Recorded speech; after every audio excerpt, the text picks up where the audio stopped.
Final Fantasy VII is no longer a mystery. We've played it and we are more than hyped for the game's final release. Although we've played only around 3 hours, that's enough to see some of the exciting things it'll have in store when it releases on April the 10th. So we've put together a list of what we're most excited to see from the impressive visuals, satisfying gameplay and new inclusions that have us more than keen to play. How the hell do we fight this thing? Number 1, a Familiar Symphony. The Final Fantasy series has always had some fantastic music, but Final Fantasy VII Remake has already got an awe-inspiring score that shows plenty of promise. Hamaguchi has said that the same melody will be used throughout the game, but during different sections, so during battles or whilst roaming Midgar, that music will be extemporized on to create a range of different emotions, whether you're battling one of the game's bosses or experiencing one of Remake's original emotional moments. That same music will feature in a different arrangement with new instrumentation, meaning it will be both familiar and stirring regardless of what's happening. Number 2, they talk now. As you know, Final Fantasy VII Remake has a full acting cast behind the characters, and unlike the original, we now have a voice for guys like Barret and Sephiroth. From the preview, it feels like they've nailed it. Aerith's sweet nature, Barret's surly and tough persona, and Cloud's no-nonsense confidence have all been brought to life. The story of Final Fantasy VII easily holds up today over 20 years since it first released, and now with a full voice cast, it'll be even more emotional when the game reaches some of its most powerful moments. Seeing Sephiroth for the first time was chilling, and fist-punching the air when Barret rallied his Avalanche cohorts was awesome, so getting more of that is going to be amazing. And pretend you can't hear the planet crying out in pain? I know you can! Number 3, the parallels of a masterpiece.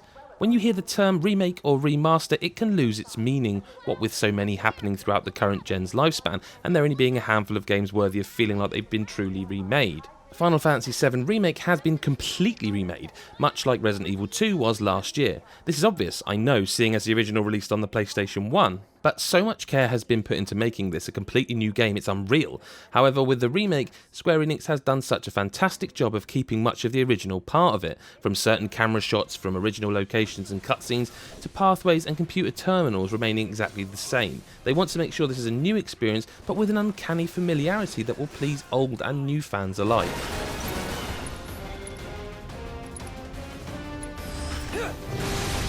Number 4, fight for your right to party. While Classic Mode allows you to utilise the turn-based gameplay of the original, Final Fantasy VII Remake's new combat makes for a brilliant way to play. The ease of choosing how to fight for each character in your party not only makes the battles look good, but brings a new level of combat that feels amazing. Basic attacks are easy to pull off simply by pressing or holding in square, but so are your special abilities, and with the game slowing down the fight so you can take a bit of time to choose what special ability you want to use, it means you have some leeway before any damage gets done to you. Also, with a quick touch of the D-pad you can switch between party members, allowing you to harness their skill set so you can focus on different enemies within a battle that might not be reachable with a melee attacker. You're up. Hang back. Need my help, do you? Number 5, I Choose You. Summons have always been a big part of the Final Fantasy franchise, giving you a much needed boost when you're struggling against a particular boss.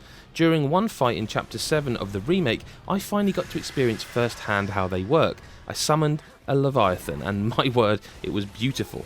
This gargantuan sea monster rose from the ground and stood so tall and majestically that I forgot I was playing. Not only did it help to do copious amounts of damage, but the creature's animations were astounding, highlighting how well Square Enix has utilised their engine.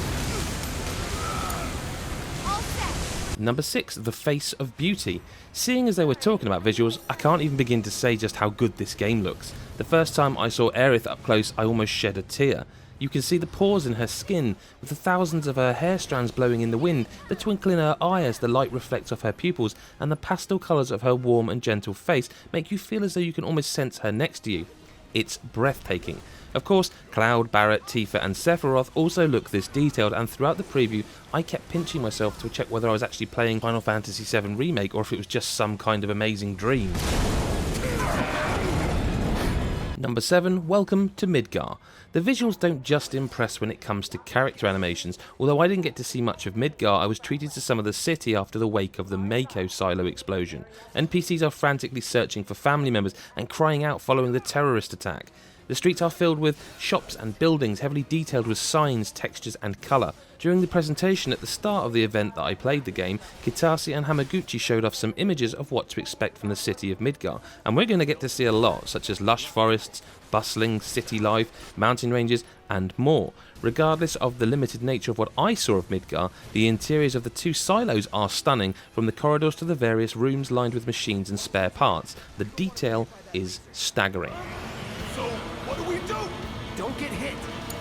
Take cover behind that debris. If you enjoyed our little look at Final Fantasy VII here, you can go and watch a video of our full preview of the game where we got to play 3 hours with some tasty new footage we captured ourselves. If you want to make sure you never miss anything like that, subscribe and hit the bell button so you never miss a video as soon as it goes live. Follow @GodIsAGeek on Twitter and Instagram and everywhere else, and we will see you in the next video. Bye for now.